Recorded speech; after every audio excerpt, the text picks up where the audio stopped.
ஒரு ஆண் எந்த ஒரு பெண்ணையும் சட்டென்னு மான்னு கூப்பிட மாட்டான். அப்படி கூப்பிட்டா ஒன்று அம்மாவாக இருக்கணும், இல்லைன்னா தங்கச்சியாக இருக்கணும். அப்படி அவனோட காதலியை மான்னு கூப்பிட்டானா அவள்தான் அதிர்ஷ்டசாலி. யாரோ பெத்த பிள்ளைய கல்யாணம் பண்ணி காலம் முழுக்க சோறு போட்டு அன்பாய் பார்த்து கொள்ளும் அந்த உயர்ந்த உள்ளம்தான் ஆண்.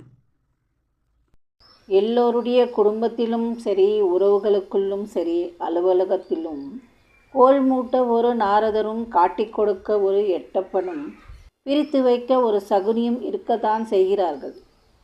வழி சொல்ல 10,000 பேர் வருவான், ஆனால் வழி சொல்ல ஒருத்தனும் வரமாட்டான்.